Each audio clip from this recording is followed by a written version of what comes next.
देवेंद्र फडणवीसजी यांच्या जन्मदिवसा निमित्त आणि अजितदादा पवारजी यांच्या जयंती निमित्त राज्यामध्ये 22 जुलै ते 2 ऑगस्टपर्यंत छत्रपती शिवाजी महाराज महाराजस्व अभियानाचे प्रत्येक विधानसभेमध्ये महसूल खात्या माध्यमातून कार्यक्रम आयोजित केले। देवेंद्र फडणवीसजींची सूचना होती की त्यांचा वाढदिवस सेवा कार्य करूनच त्या ठिकाणी साजरा केला पाहिजे।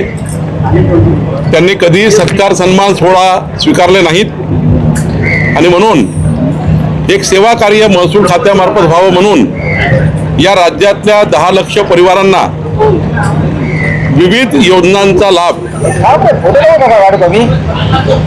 देण्याचा आम्ही विचार केला आणि आज ठाणे शहर जिल्ह्यामध्ये छत्रपती शिवाजी महाराज राजस्व अभियानामध्ये 76,000 परिवारांना वेगवेगळ्या योजनेचा लाभ आम्ही देण्याचा योजना तयार केली आणि आमच्या महसूल प्रशासनाने आमचे सर्व आमदार खास करून या भागाचे आमदार संजय केडकरजी यांनी या ठिकाणी आज शिबिर लावलं। या शिबिराच्या माध्यमातून लोकाभिमुख पारदर्शी आणि गतिमान सरकार म्हणून आम्ही आता समोर जातो आहे। छत्रपती शिवाजी महाराजांची प्रेरणा आमचे सरकार देवेंद्र फडणवीसच्या सरकारने स्वीकारलेली आहे। यातनं आम्ही हे अभियान करतो आहे।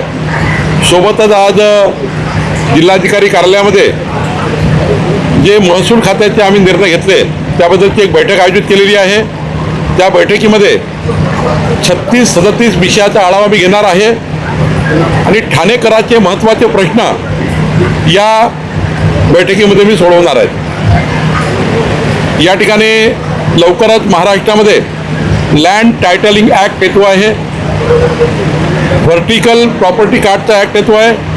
ठाणे शहर जिल्ह्यामध्ये जेवढे इमारती आहेत 15/10/2024 पूर्वी जे घरं झाले आहेत तुकडेबंदी कायदा हटवल्यामुळं त्या सर्व घरांना स्वामित्व देण्याची योजना आम्ही तयार केली।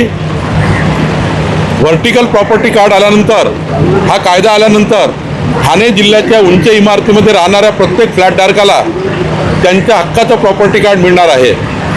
एक हा निर्णय आम्ही या ठिकाणी करतो आहे आणि सोबतच या ठिकाणी लँड टायटलिंग कायदा आम्ही आणतो आहे। निश्चितपणे ठाणे शहर जिल्ह्यामधल्या जेवढ्या काही जमीन विषयक या ठिकाणी अडचणी आहेत त्या सोडवण्याचा प्रयत्न आम्ही करणार आहे।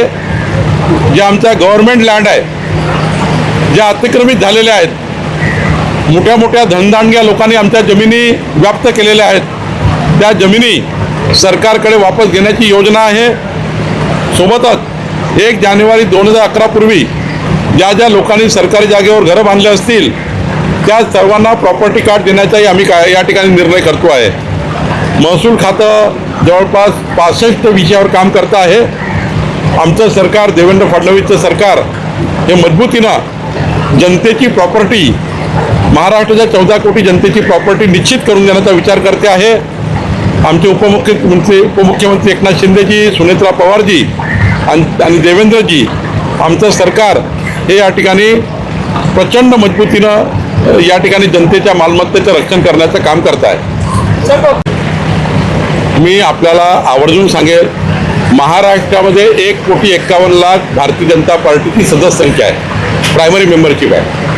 1 लाख सक्रिय सदस्यता आहे। देशामध्ये 13 कोटी सदस्य संख्या आहे। यापैकी कुणीतरी एका व्यक्तीने माननीय दिपकेजींना भाजपमध्ये या आणि त्यांना धमकी दिली असेल तर त्यांनी आम्हाला नाव कळवलं पाहिजे, आम्हाला खुलं नाव कळवलं पाहिजे।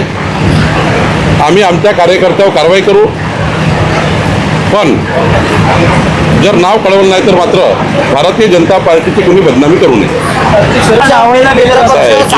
याबद्दलचा स्थानिक जे इश्यू आहेत ना त्या स्थानिक इश्यू आहेत, स्थानिक आमदार आहेत, माननीय पालकमंत्री आहेत, ते बसून सोडवतील। मला विश्वास आहे की माननीय एकनाथजी प्रगल्भ नेते आहेत, ते पुढाकार घेतील। स्थानिक जे काही इश्यू असतील त्यावर मी काही बोलणे योग्य नाही आहे। स्थितीमध्ये मुद्रांक शुल्क विभागाचा मंत्री मी असल्यामुळं 1ही रुपया डुबणार नाही याची खात्री ठाणेकरला मी देतो आहे। आजच जिल्हाधिकारी कार्यालयात मी प्रेझेंटेशन घेणार आहे आणि ठाण्यामध्ये ज्यांनी ज्यांनी मुद्रांक शुल्क बुडवण्याचा प्रयत्न केला, ज्यांनी ज्यांनी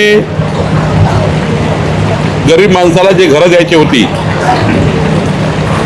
ती दिली नसेल, ज्यांनी ज्यांनी माळाची घरं बांधली पण गरीब माणसाला जी घरं द्यावी लागतात ते दिली नसेल, जसं नाशिकमध्ये दिली नाही, त्यांची आम्ही पूर्ण चौकशी करणार आहोत. कोणत्याही परिस्थितीमध्ये मुद्रांक, महसूल आणि लँड रेकॉर्ड या 3 खात्यामध्ये कुणाची गय होणार नाही याची शाश्वती मी देतो. 15/10/2024 पूर्वी तुकडेबंदी कायदा आम्ही रद्द केल्यामुळं जे 1000 फूट 1500 फूट जे काही प्लॉट झाले असतील, घरं झाले असतील, त्यांचे जे कायदेशीर करण्याकरता बंधनं होते ते आम्ही हटवलेले आहेत आणि त्यामुळे 15/10/2024 पूर्वीची सर्व घरं जे खाजगी मालमत्तेवर आहेत ते कायदेशीर होणार आहे. 1 जानेवारी 2011 पूर्वी सरकारी जागेवर ते कायदेशीर होणार. आपल्या निदर्शनास आणतो की राज्याने देवेंद्र फडणवीसच्या सरकारने एक महत्त्वाचा कायदा केला. आदिवासी वनपट्टाधारक शेतकरी यांची वनपट्टा जो आहे त्याला प्रॉपर्टी कार्ड 7/12 नव्हता, त्यामुळं त्यांना केंद्र सरकार राज्य सरकारची कुठली योजना मिळत नव्हती. ॲग्रीस्टॅक नाही, पीक विमा योजना नाही, कुठली योजना नाही.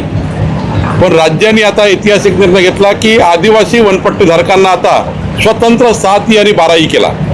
जसं सर्वसाधारण शेतकऱ्याकरता 7/12 असतो, आता वनपट्टेधारकांना 7E आणि 12E मिळणार. त्यातनं सर्व शेतकऱ्यांना आता आदिवासी शेतकऱ्यांना त्या ठिकाणी त्यांना सर्व योजना लागू होणार केंद्र राज्याच्या. आणि मीरा भाईंदरमध्ये आम्ही पूर्ण चौकशी केली आहे आणि चौकशी करून त्या ठिकाणी एका केसमध्ये आम्हाला दोष आढळलेला आहे. त्या दोषामध्ये आम्ही त्याचा रिपोर्ट परवाच कलेक्टरकडनं माझ्याकडे आलेला आहे. त्या ठिकाणी तहसीलदारनी चूक केलेली आहे, त्यावर आता आम्ही काही कारवाई करणार आहोत.